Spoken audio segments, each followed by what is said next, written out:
And as usual, lots to talk about. And for the top news, what about fossil fuels, renewable energy, electric vehicles? What transition will there be? Do we have enough time to do it? That's what we'll talk about. In technology and all that, we have 10 breakthrough technologies for 2022. What's that? In environment, how can we adapt to life with rising seas? And in our usual materials story, creating 2D nanosheets where the molecules in the layer are held together only by weak non-covalent bonds. What's happening? In flight, all of those agencies failed us about the downfall of Boeing. Why is that? In biology, hacking mother's milk. Apparently, human mother's milk is among the healthiest of foods, and Big Pharma is trying to grow it. For us humans, here are 7 habits that lead to happiness in old age. And Richard is smiling. I think he thinks he's done it all. Is that true? Yes. But apparently, one of the things that might make it possible for us to be happy is that your brain doesn't slow down, at least until your 60s. Now, Richard's over that. But anyway, that's slowing down later than we thought. So that's what we'll discuss. And Richard, what's in the top story about fossil fuels, renewable energy, and electric vehicles, and transiting from one to the other? Well, the transition to an environmentally sustainable economy will take at least a generation, maybe a little longer. And at the end of that, it's still not going to be perfect. That's the quick summary. And more details, a critical element for this transition is the reducing of the use of fossil fuels. And in the United States, most of our fossil fuels is actually used for transportation. And we're trying to replace it with renewable energy, such as solar cells and windmills. They do far less damage to the environment than oil rigs, fracking, and strip mining, but they still do damage to the environment. Solar cells require toxic substances. Battery technology currently needs lithium and other rare metals, which must be mined.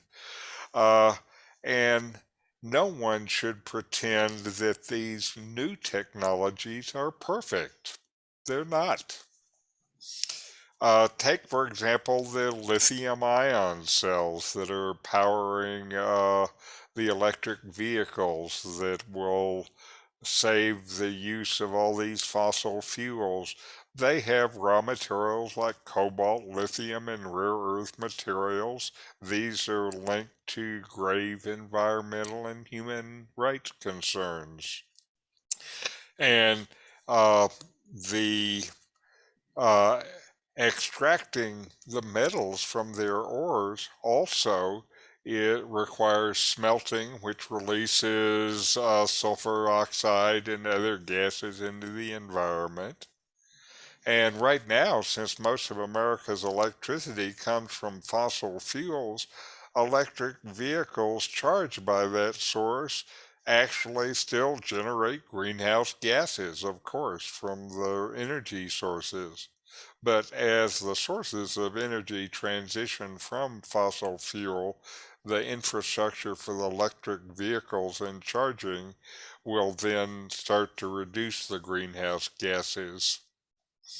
The critical element of the development of the renewable energy technology is that it be inexpensive and reliable. And uh, they're working on all these things. The economic development projects, all of these projects have negative impact. The issues in the case of renewable energy projects is how do they stack up to the fossil fuel alternatives? A critical element in decarbonization is also with the electrical grid. Right now, the present power system is uh, an example, a rare example now of highly centralized vertical organizational integration. And that approach is not going to survive the next transition. So we need modern life needs a variety of renewable energy sources, and we need off-grid power and on-grid power. So there's a lot of work that still has to be done. And the environment to an environmentally sound economy will be messy and slow. Uh, Decarbonization will resemble our efforts at pollution control. We still see progress as we go on and make the problem less bad, but we're not going to solve the problem. As the technology, though, develops, it will continue to improve. And in fact, we talk about elements of this improvement pretty much every week on this show with more efficient and cheaper solar cells, for example, that don't use environmentally damaging materials, and EV batteries that also don't use the critical materials. Now, the fossil fuel industry and the right wing, of course, has been attacking renewable energy as they go along, saying famously that, like birds don't like the wind turbines because they make too much noise or something, finding reasons to attack. That attack is probably not going to work against electric vehicles, though, for a couple of reasons. The first is the world's motor vehicle manufacturers have enormous economic power and enormous political clout. And the manufacturers are currently spending many billions of dollars ramping up to make electric vehicles. And these electric vehicles are technologically superior to cars powered by internal combustion engines. So, this together means that electrical vehicles are going to drive gasoline powered vehicles out of the market. This year, in fact, they say is going to be a pivotal year for the growth of electric vehicles. Sales have uh, surged, and the battery powered cars in America are having a breakthrough moment this year with many new models being introduced, and also America's favorite vehicle type, pickup trucks, are coming onto the market. Without this already, the uh, since Yeah, I mean, 2019 in the US, basically, EV sales are about doubling every yeah, year. So uh, these are all looking uh, significant in terms of their growth. And with these new electric pickup trucks, one of the things that they're doing is they're introducing capabilities that never existed in the internal combustion engines. These new capabilities are things that spur the adoption of them. One of the things with the pickup trucks is that some of them now have features for they can power your home during a blackout. You can't do that with your combustion car engine. And what they're saying is these new technologies uh, now, the adoption of the new technology like this, when it begins, it becomes unstoppable. And we're actually in that moment in this technology. So things are coming, and more things are going to be coming. Uh, the writer of this article talks about what he's waiting for is his low cost apartment friendly solar power window kit, which lets him generate and store electricity from the light coming into his windows to power his home. So there's a lot of stuff that's coming. It's just going to be a tough transition, and it's going to take us a long time to get there. Any thoughts? This week, obviously, one is thinking about Germany's problem, having abandoned all of its nuclear electric generating capacity before they had a good source of renewable. And that has placed Germany beholden to Russia. A tremendous error that the Germans made in decommissioning all their nuclear power plants. Yep. Agreed. Hello, Keaton. Hi. Sorry I was late. Another point about the article, it's a good article, but the guy will never run his apartment on the sunshine that he gets out of his window. He might charge his cell phone, but he'll never run his apartment. Agreed. So it's not very big, eh? Can't be. Maybe he's got big windows, big Well, so- south-facing windows. Anyway, I don't think he's saying he will. He just will get some electricity there. Oh, he is saying he's going to power his home. He doesn't say he's going to completely power his home. There's more and more homes in the United States that have solar cells on the roof and letting them get most of the power from there. Yes. So that's an advance. And some places actually require new buildings to have solar cells.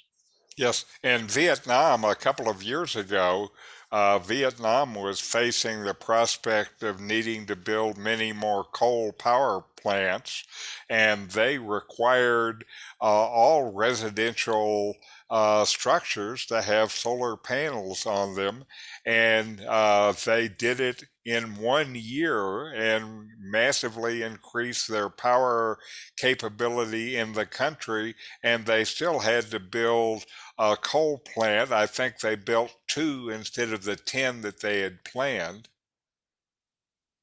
The other Here's advantage Hawaii. as cells on the roof is that you can start decentralizing the power grid, which Yes. is subject to sabotage by foreign powers. Yes.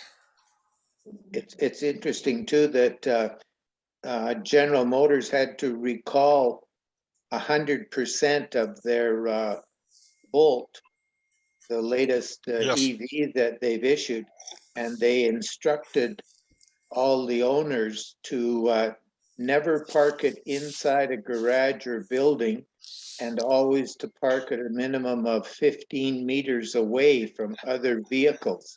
And it's what's interesting is Tesla had that power wall idea of having a battery bank hooked up to your household solar system and using the battery bank to keep the lights on at night and everything.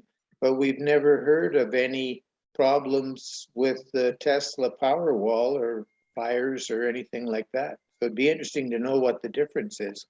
hmm Also, with a power wall, I think there was a big installation in Australia a year or so ago where they replaced one of their gas-powered peaking systems with a bunch of these power wall Tesla batteries, and that was very successful. What I wanted to mention was that here in Hawaii, electricity is 35 cents per kilowatt hour, which is perhaps the highest in the United States and maybe one of the highest in the world, because everything has to be generated locally. We're not connected to any grid. There has to be peak reserves So they have more generating capacity than would be typical for a city the size of Honolulu. Keaton, it's hard to hear you. Oh, well, I guess I have to go to microphones then and boost it. Sorry, that'll take me a while. Okay. I heard enough about your saying that Hawaii has trouble there because you have to import all the energy basically for all the power in the state, and that's not a cheap process. Yes. We heard you All of the okay, energy- Keaton. When you moved closer to the mic, you were okay. You don't need to amplify anything. Okay. Yes, so electricity is very expensive here. So in the 17 years that I was gone, because I lived in Honolulu before, the increase in the number of solar panels is amazing. I can use Google Earth and look down at Honolulu, and it's just amazing. From almost nothing in 2006 to now, 2022, it's an amazing increase. Fred, you're waving your hand. Fred can't hear, is what I think he's saying. Fred, you can't hear? That's a little better anyway, but Hmm. you're moving on from this technology to the 10 breakthrough technologies for this year. What's that all about? Well, it seems like was worth talking about since that's what we talk about every week. And so here is the list from these guys. Number one on the list was the end of passwords.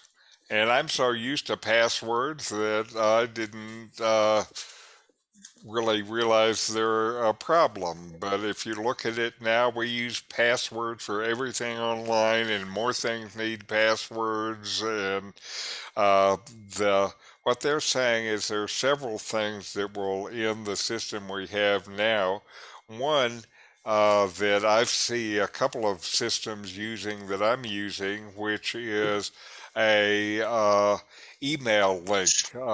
When after you try to log in, then they will send a confirming message with a code on your cell phone, and then you have to use that code to log in.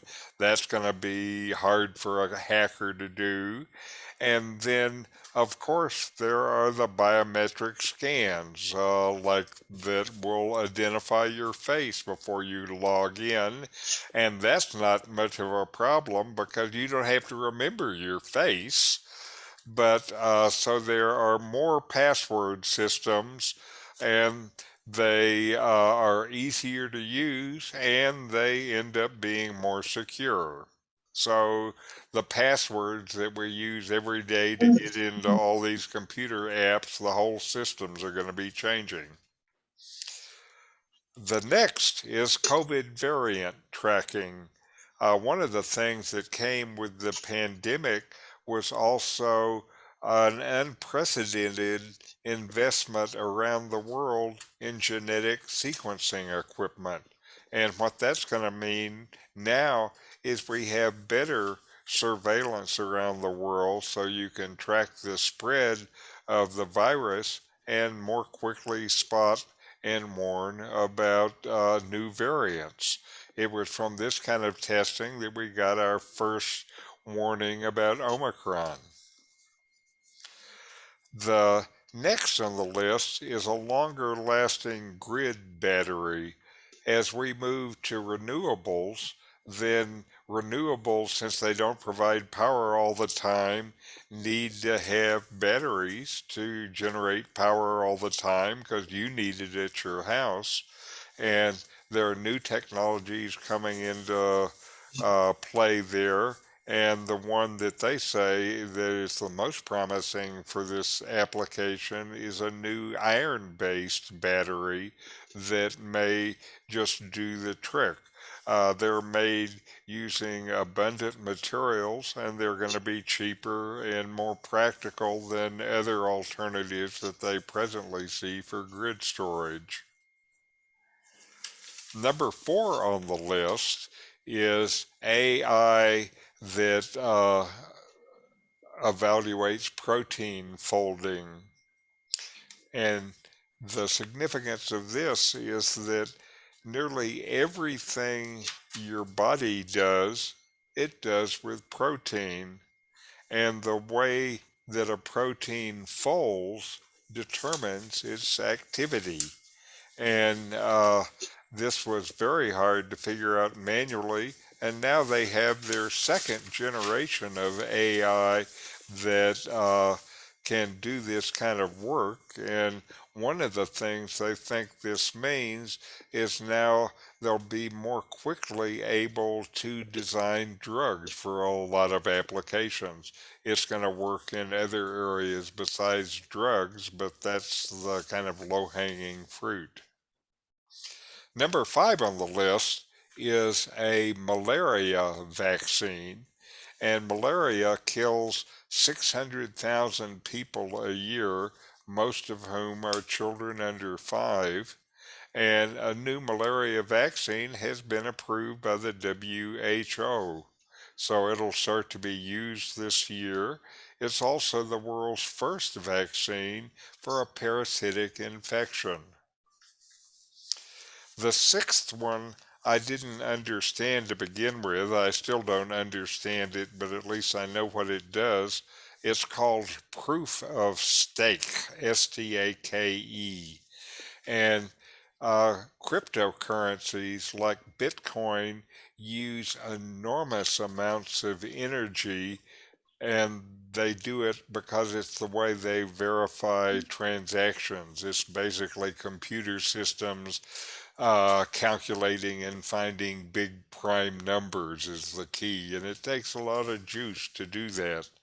And proof of stake is an alternate way to be able to verify these transactions without using so much energy. One of the big cryptocurrency companies, Ethereum, plans to transition this to this system this year, and they're going to cut their energy use by 99.95%, which I think is a lot. And part of the problem with cryptocurrencies looked like that they required so much energy they were going to end up dragging down the power systems in the world. Now that's not going to be the case. Number 7 on the list is a pill for COVID, and we have a new drug from Pfizer that provides effective and broad protection against the virus. Other companies are trying to develop similar medicines, and they think these pills in combination with vaccines may be the thing that finally stops the pandemic. The number 8 on the list is practical fusion reactors. We've been hearing about the development of these new reactors, and now one startup plans to deliver it to the grid by the early 2030s. This is not produce break-even power in the lab. This is a production model delivered and powering electricity system. This, of course, is based on these powerful new superconducting magnets, and they should allow not only these fusion reactors, but because of the magnet technology, they should be smaller and cheaper and easier to deploy. The 9th is kind of a technical detail, and it's synthetic data for AI. These AI systems, the way they do them now, they have to be trained on data, and it takes a lot of data. And the more widely you look for that data, the messier it gets, and the real world biases get built into it. And that's a problem in a number of these AI systems. So now there are companies starting to create and sell synthetic data, designed data that avoids these problems. And it's not perfect, but it's better anyway. And then the last on the list is a carbon removal factory. And reducing emissions is key to mitigating climate change, but it's not enough. And the UN says to avoid catastrophe, we must start removing carbon dioxide from the air. And the first or the world's biggest carbon removal factory has recently started in Iceland just to do that. It doesn't, if you compare what it can remove to the scale of the problem, it's just a tiny bit, but still it's a start. So that's what we have for the 10 highlights of this year. Any thoughts? Yeah, I wanted to remind us all that Andrew observed that we've had much higher levels of CO2 in the past, and the Earth has survived. Yeah, with only a minor reduction of 70% of the species and little problems like that, the Earth will be there. Well, really, there are far more species now than there ever were in the previous time. So Okay, we don't need all those species. Okay. Okay. We're losing them pretty fast, though, Yep. Yep. and especially the invertebrates that we need for our agriculture. Yes. Back to passwords. So it's great, except if your phone's out of battery. Yes, indeed. And will anybody recognize Norman if he decides to grow a beard? I don't know how our facial recognition systems are with changes of facial hair. You're not allowed to shave your beard off, Richard. Okay.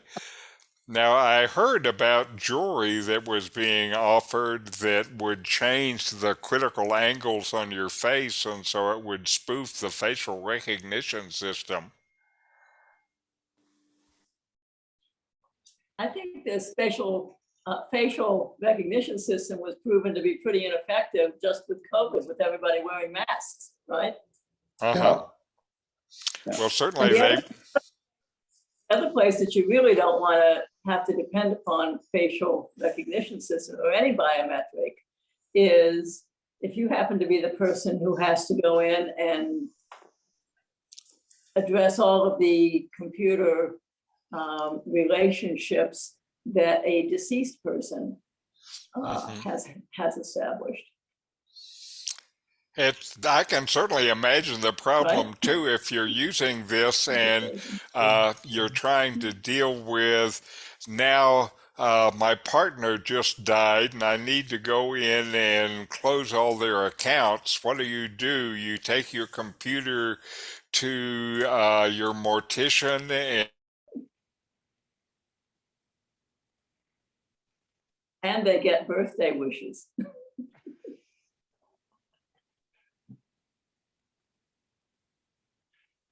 Well, I'm using fingerprints on both my phone and my computer, so they'll just have to cut off my finger and use it. See, mine doesn't work. Actually, advanced fingerprint reading systems also take the temperature of the finger. Yes. Does that? I Obviously, think, yeah, that's for security places. I don't think your cell phone or your computer does temperature. I think even the military ones for high security even check for pulse, just as a pulse oximeter can check. So they have a number of ways they can check. Perhaps they even check for oxygen level. Who knows? But I think the basic ones on cell phones do not take that much into account. I actually like it when they send you, as an additional level of security, something, either a text or an email, giving you the choice as to which one you want. And I've had a lot of experiences with that and they really work well. I've had a lot of experiences because I continually forget my passwords or can't find the last change. Fred, is it easier to hear me now? Yes. I turned around my earbuds. The microphones were facing backwards. Sorry about that. I didn't realize there was a direction to which you had to put them in. But yes, okay, so that's done. Yeah. So if we want to move on to the next story, what are we going to do about these rising seas? Richard.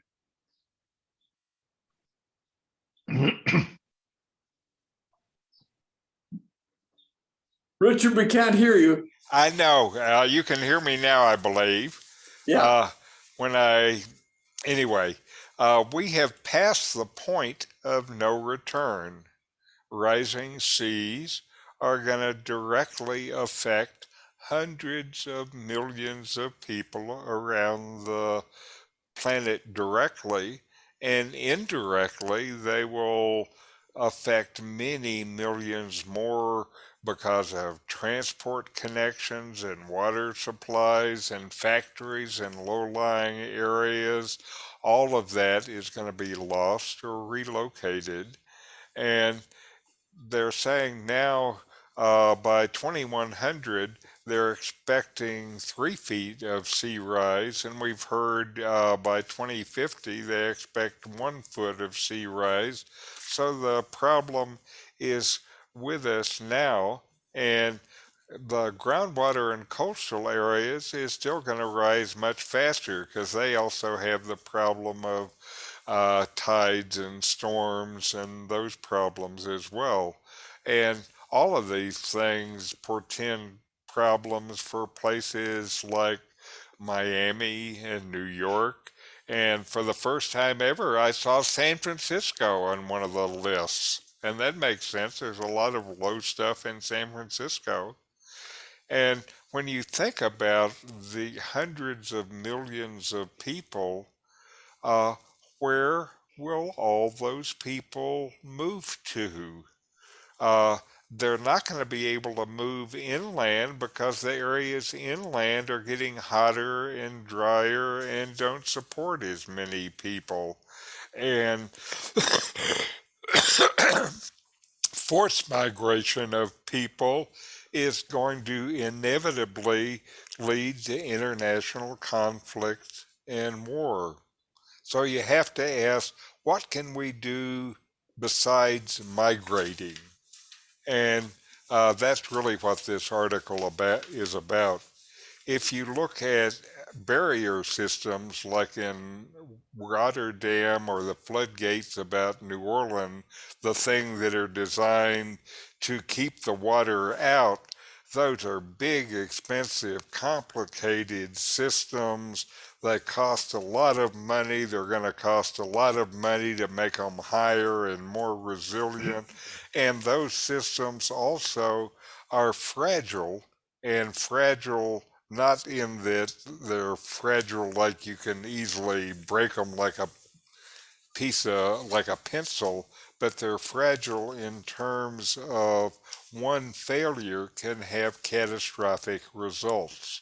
So that's not going to be the kind of system that we can use effectively to be able to deal with the rising waters.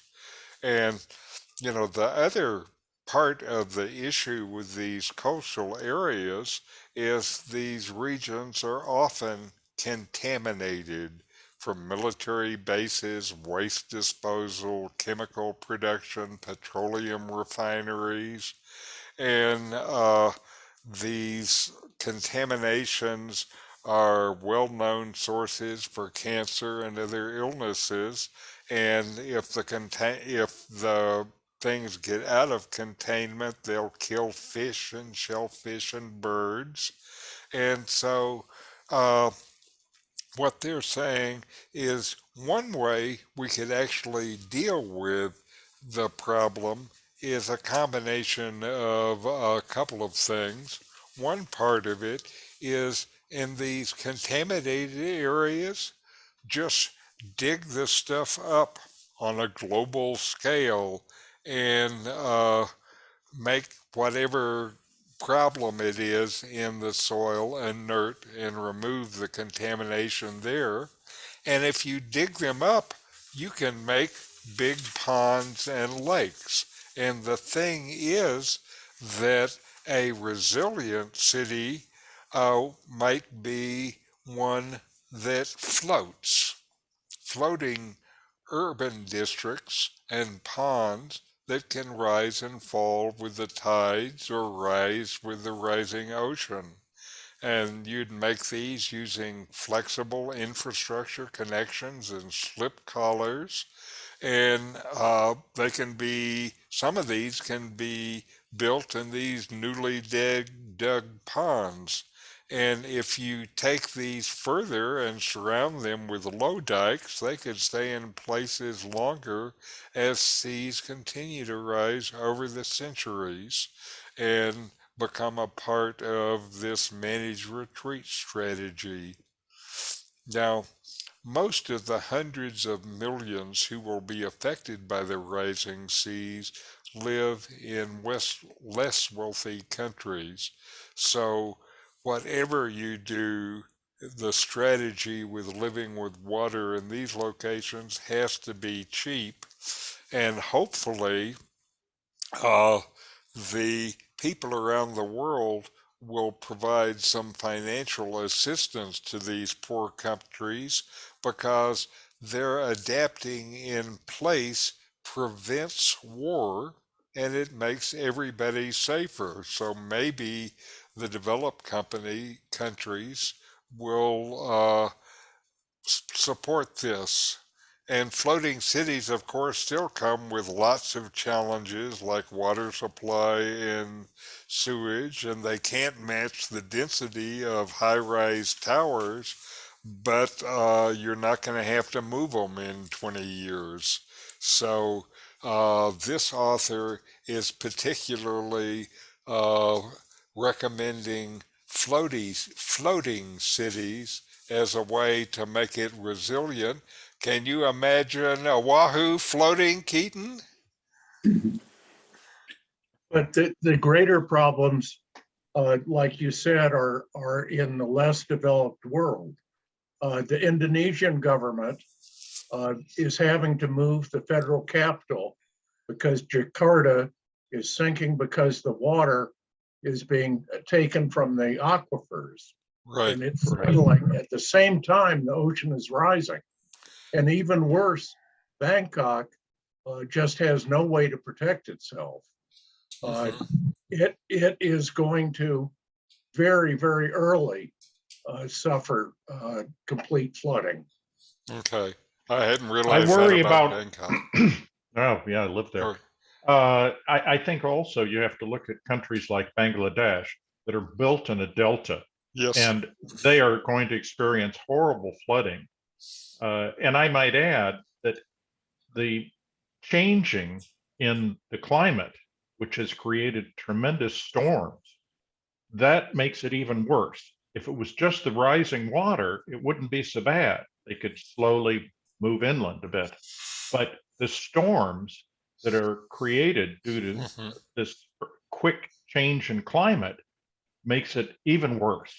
I think that's a good point. The rising water and the enormous Indian Ocean cyclones would make it a little dramatic in floating Bangladesh. Well, and we already see the tsunamis as a big, increasingly large problem. Yes. And, you know, when you talked about Jakarta needing to move, Jakarta, besides being the capital of Indonesia, is a city of 10 million people. Yes. And so that kind of shows the scale of the problem. And that's still a drop in the bucket compared to the hundreds of millions of people who will have to move. I think in Nigeria, they also have a huge problem because they're on a river delta and they Okay. will flood. Go ahead, sorry. There's parts in the world, not everybody can use these technologies. But think about the Kontiki that was built with balsa wood, or you can also build it with cane, bamboo, and others. So some part of the world might be able to use low-cost materials to solve that problem. Not all of them, but some Right. of them. Yes. Well, again, it's a big world and a lot of problems, and you're going to have to figure out what works in each of the areas and what they can afford in each of the areas. And, we know the clock is ticking. So Richard, Oh, with the clicking talk, is there a way of creating 2D nanosheets that have weak bonds? Well, there certainly are. I'm not sure how we're going to use them to make the clock tick, but I'm sure we'll figure out how to do it.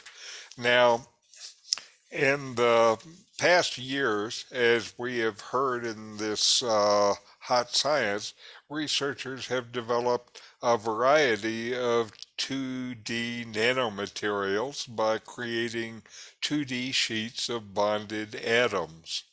And right now, typically, such sheets are created by peeling them from crystals. And this peeling process works because the bonds between the atoms on the sheet are stronger than the bonds between the sheets. So you can just peel them off the crystal.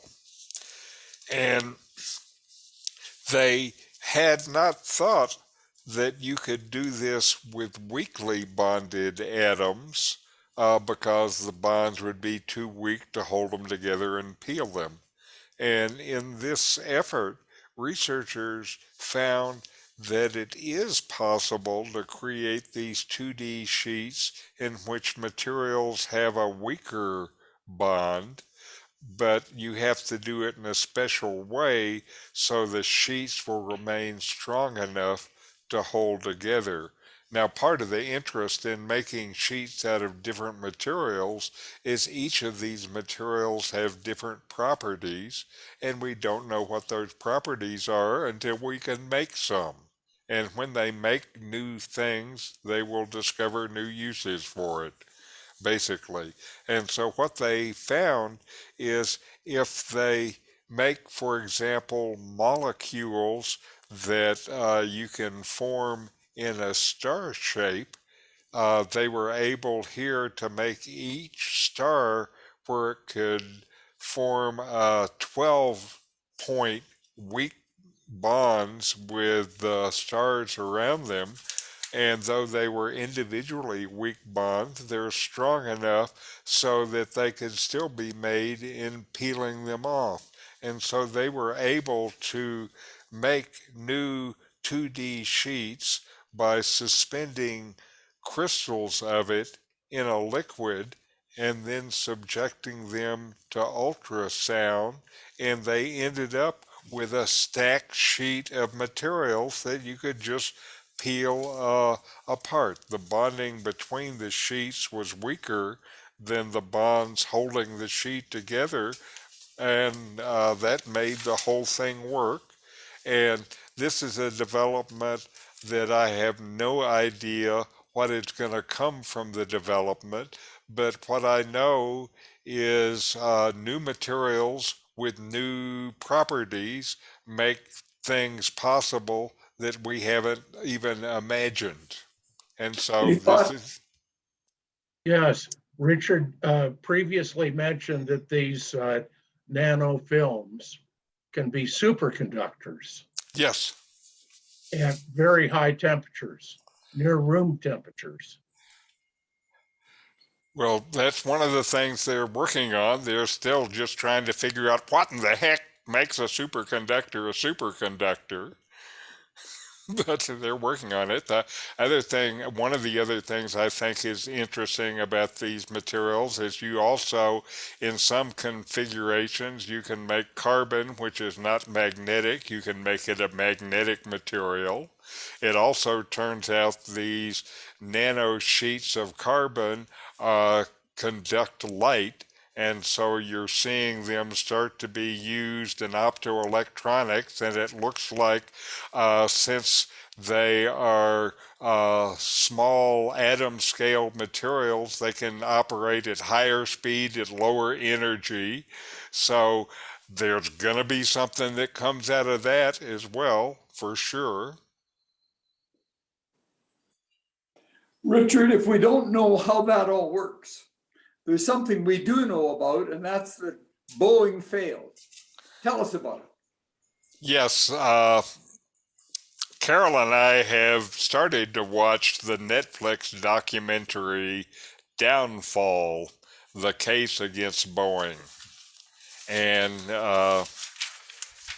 it is kind of sad because when I grew up, Boeing was a company that I viewed as real technical quality, and that's not the case anymore. And the thing is, stepping foot on an airplane actually requires a tremendous act of faith.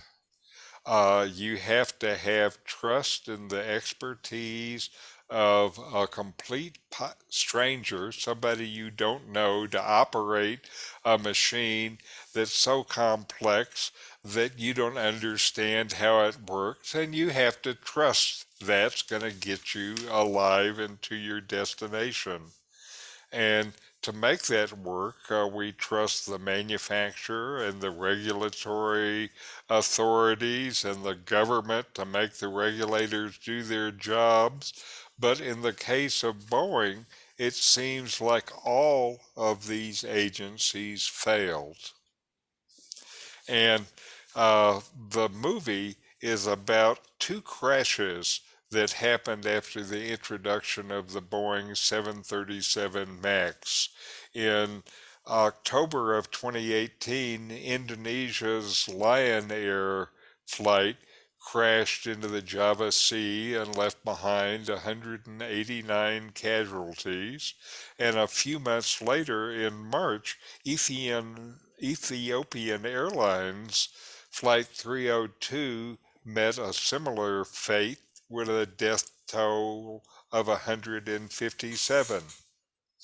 And after the first catastrophe, if this was like the old days, you would have expected Boeing to ground their Maxes until they could pinpoint the problem. Instead, they tried to shift the blame on the pilots and on Lion Air as being a third-rate, third-world company. And only after the Ethiopian airline failure a little later was Boeing forced to halt the use of the jets. Now, one of the things that the movie talks about is that Boeing knew there was a problem. Boeing was working on a fix of the problem. Boeing was gambling that they would put that fix in place before there was another crash. The FAA knew about it too and was letting Boeing gamble with the lives of their passengers. I think this is not putting safety and reliability first. What happened with Boeing is Boeing bought a smaller company, and the smaller company's management basically took over Boeing's management from the inside, and Boeing's shareholders were frightened by Airbus, and Airbus was becoming a dominant competitor. Airbus, in fact, has the lion's share of the market now, and Boeing was trying to go faster, cheaper to be able to compete with Airbus, and this was the result of faster and cheaper. So after the crash, when Boeing knew what the problem was and were working on the fix of the problem, they tried to blame it on the pilots. One of the things that showed up in this film that's amazing is they showed the PowerPoint that was used to train the pilots and this new system that caused the crash. Not only were the pilots not trained in it, they were not even told that it existed. They showed the slide that was used to describe these new systems, and it wasn't even on the slide. But Boeing blamed the pilots for the problem. And they knew full well about the risk inherent in this, and they went on anyway. Now, the author of this article says what he does about it now, he says the only thing you can do is research what kind of plane that you'll be taking on your next flight. And he says he likes JetBlue and Delta nowadays because they fly the Airbus A320, and he will not fly on a Boeing 737 MAX. And it might be that as you plan your next trip, you might see what kind of equipment that you'll be on, and you consider well your choice. Any thoughts? I Yes. think it's Yeah, more dangerous I'm gonna going to the say, airport than flying on a 737 MAX. That's true. But If I that's could make a good. remark about the conflict within FAA, FAA has two requirements, two goals. One is safety, air safety, but the other is to promote air transportation. And as long as they have those conflicting goals, there's going to be a problem. And that's why the FAA does not immediately come out and force Boeing or another manufacturer to ground its aircraft, because they're trying to promote air transportation. And Yes. that should be taken away from the FAA. They should not be there to promote air transportation. Good Well, point. the FAA's problems are much deeper than that, because in December, they were supposed to have granted Starship launch rights, and they moved it to February. Now they've moved it to the end of March for launching something that Musk does routinely with smaller rockets. May I say something, please? Yes. The movie also shows that the executive branch of Boeing was moved to Chicago, and while before Boeing workers could report if there was a problem, now with the new leadership away in Chicago, they didn't want to hear that. So that's why you couldn't longer do that the old Boeing was doing. Yes.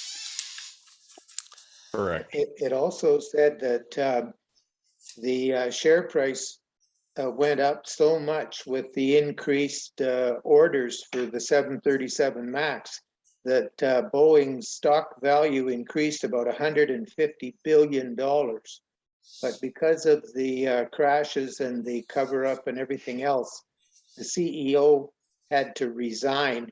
So they gave him $62 million in severance and bonuses. And Boeing paid $2.5 billion to the US government to avoid criminal prosecution. And because had they been criminally prosecuted and found guilty, that would have excluded them from all sorts of markets and other things. But the other interesting thing is there's another show on Netflix right now about the 787 Dreamliner. And Boeing built a new assembly plant in South Carolina. because it was a non-union area and they could lower their costs with the non-union plant.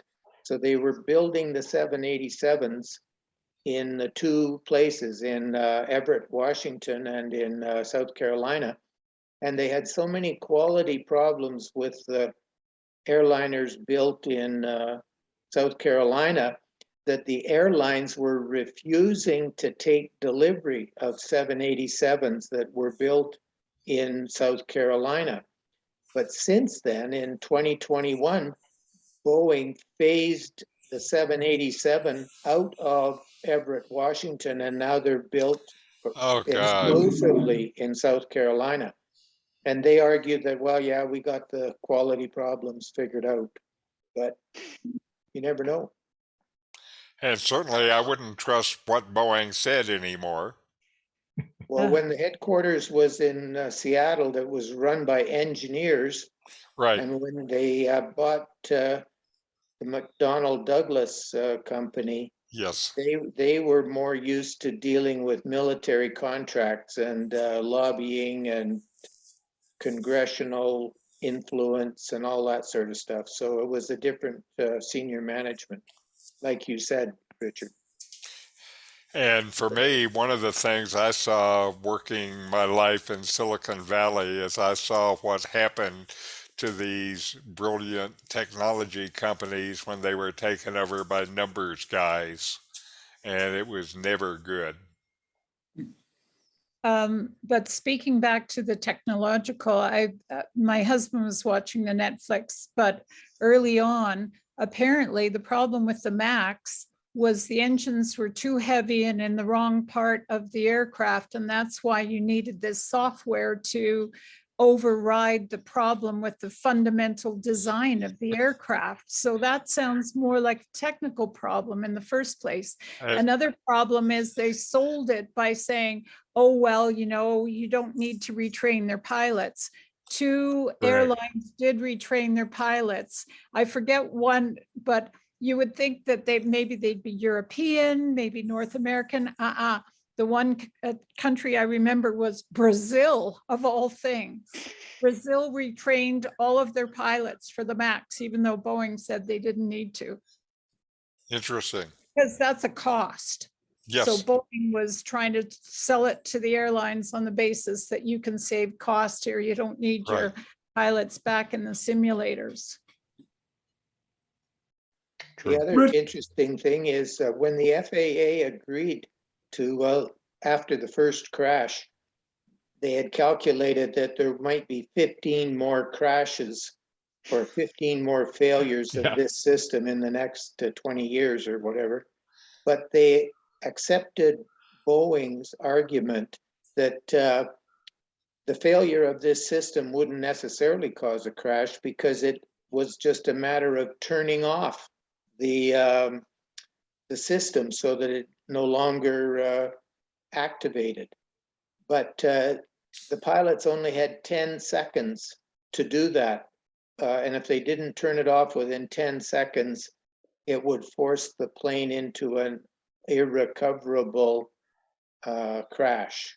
And when the Ethiopian Airlines black box was decoded, it showed that the co-pilot had turned off the system prior to the crash, but had not been able to do it within the 10 seconds necessary to avoid the crash.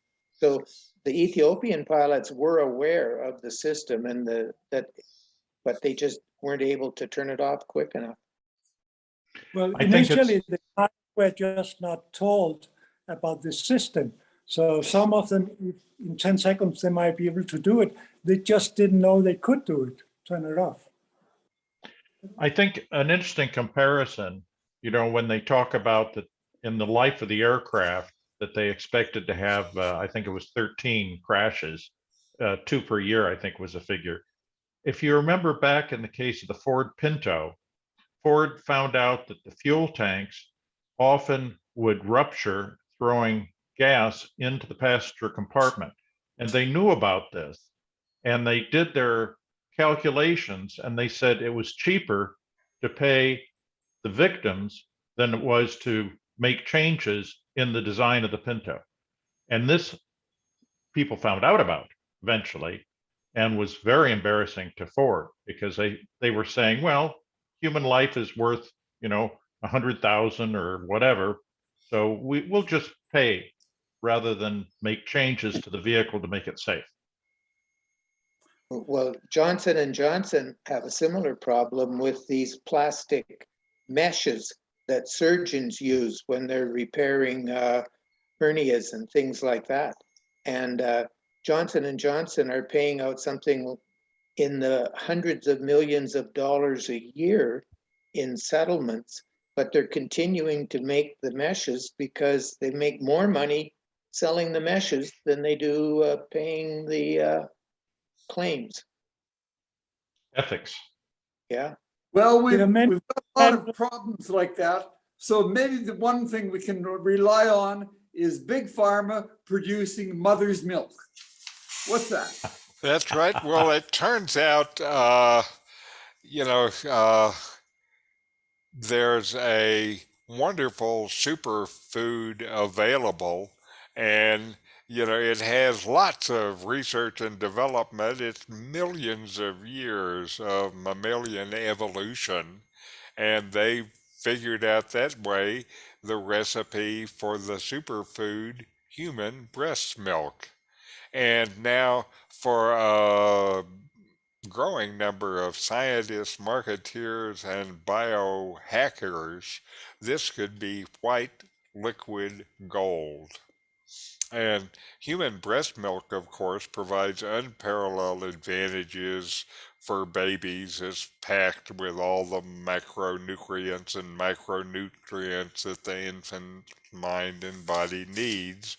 And it's such a good thing that since the 1970s, we found out about other uses for human breast milk. Arnold Schwarzenegger, remember him as the governor of California? In the 1970s, he disclosed that breast milk was a part of his dietary routine, and then was used by bodybuilders who wanted to quickly increase their body mass and athletes trying to improve their endurance.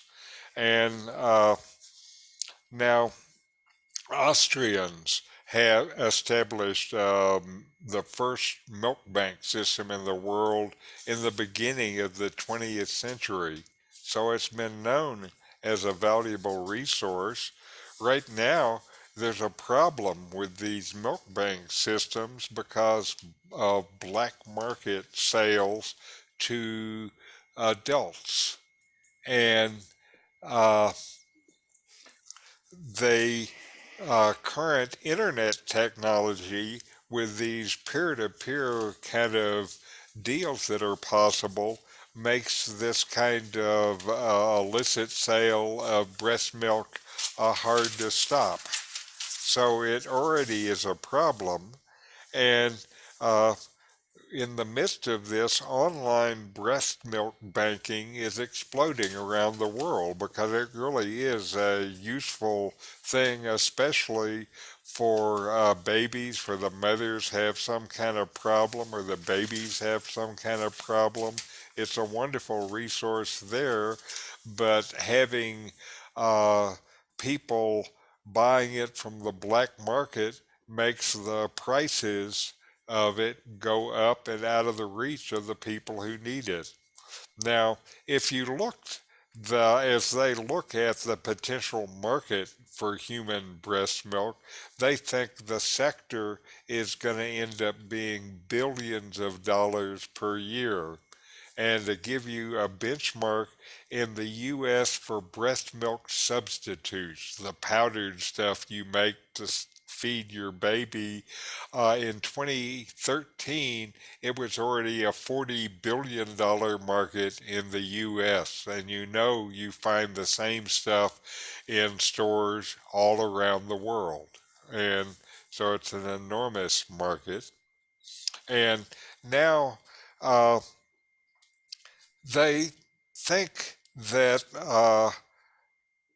while they're developing this breast milk industry, they don't need it to compete with human breast milk, some people think, because it doesn't need to. They think that now the renewed interest in human breast milk has given researchers a better insight into how nutrition works and the interaction of nutrients with the gut microbiome and how to leverage the enzymes and disease-feeding antibodies and growth factors and essential fatty acids, and that some people think that if you have all of this knowledge, you don't need real breast milk to exploit the knowledge. So one tack that biotech and big pharma is taking is the possibility of creating these factors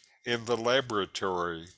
And the basic technique that they're investigating is using modern fermentation methods along with synthetic biology. But it's still not so easy. One of the problems is they haven't even identified everything within human breast milk that is needed and valuable. And the other problem is that a number of the factors that have been identified are very hard to replicate. And now, within the health factors that they find in breast milk, there's a big class of complex sugar molecules known as oligosaccharides, which are the third largest solid component in breast milk. And there are more than 150 different of these, and we're just starting to understand the biological effects of many of them. And it turns out that most of these are very hard to make synthetically. For example, at Vanderbilt University, there have been chemists who worked for 2 years how to synthesize one of the simpler human breast milk oligosaccharides. So that was one of the 150 of them.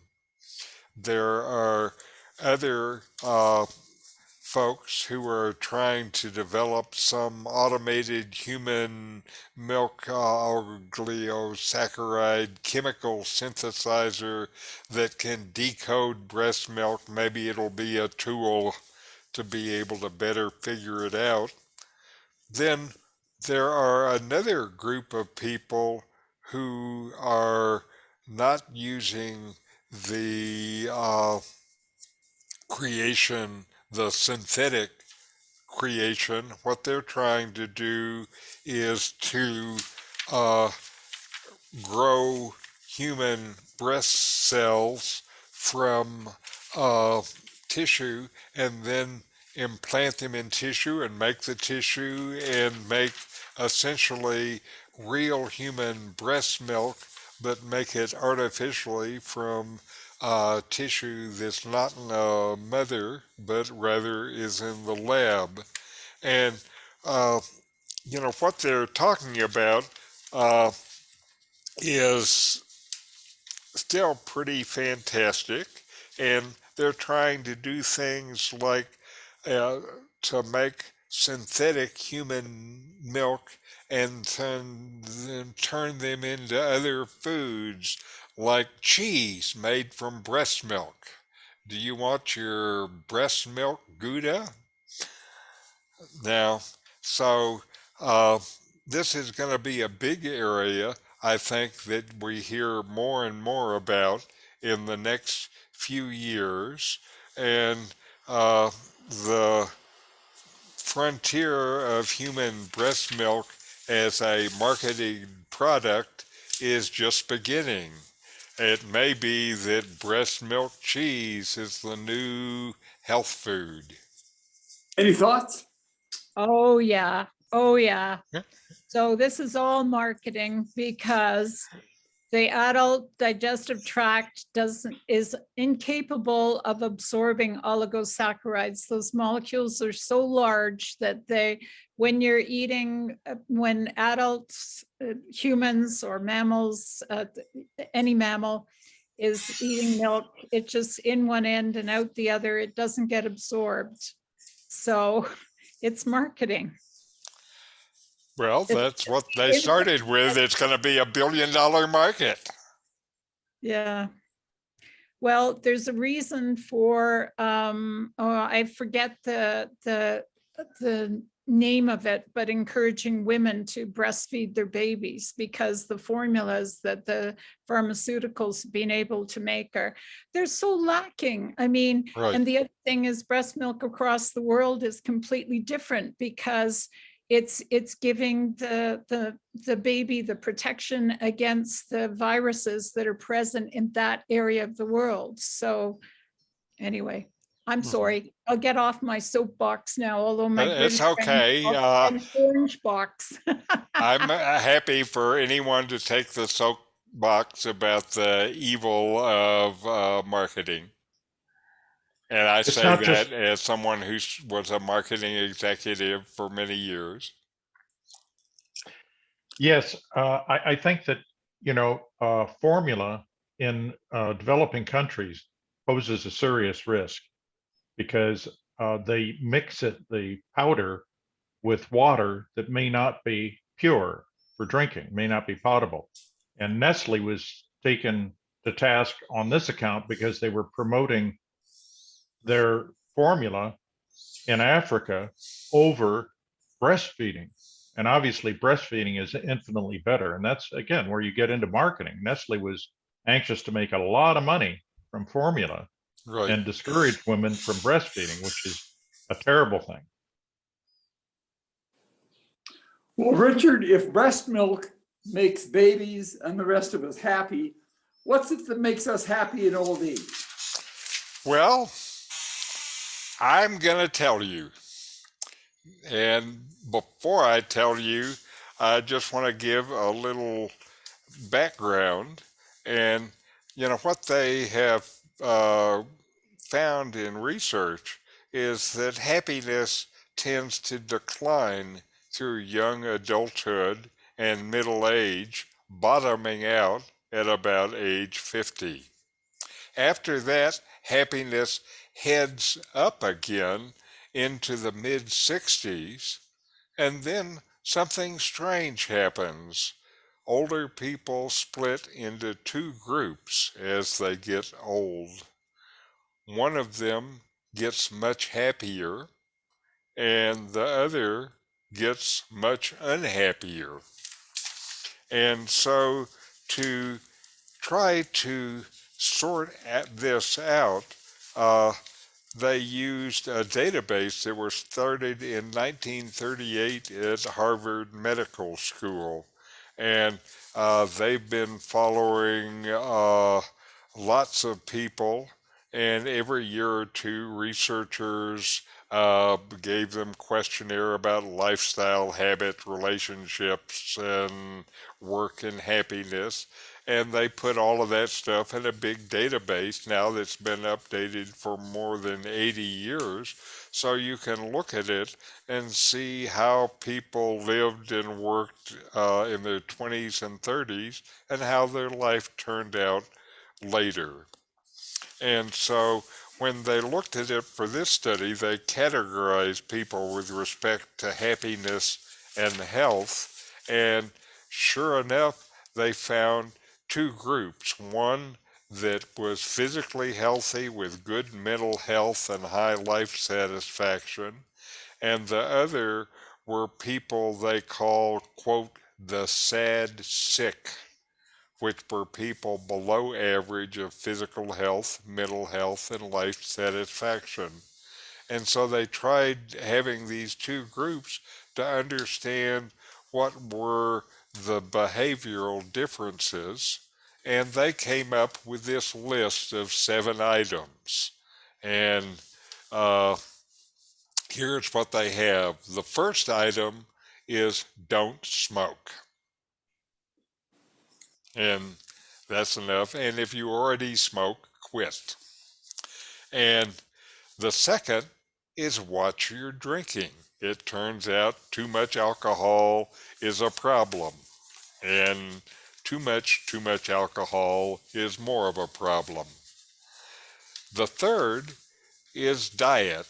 And the diet recommendations are kind of things that we've been hearing about for years. Limit your red meat and processed meat, eat lots of vegetables, and have moderate serving sizes. The fourth is prioritize movement in your life by scheduling time to do it every day and sticking to it. They say if you look over the scale of all the different exercise routines, one of the reliable ways is just walking every day. Fifth, and I think this is important, is practice your coping mechanisms now. Uh, there's going to come a time when you need it. And uh, being more prepared when you encounter life's inevitable distresses is going to let you weather it a lot faster. This preparation for a lot of people means things like spiritual practice, like the meditation I do and teach is one of the specific ways that helps you to build up that resilience. Even therapy does it. And what you're trying to do with these practices is to learn to avoid excessive rumination, thinking about things unnecessarily, unhealthy emotional reaction, and the different kind of avoidance behaviors. So that's actually a thing you can prepare yourself and learn to do better with.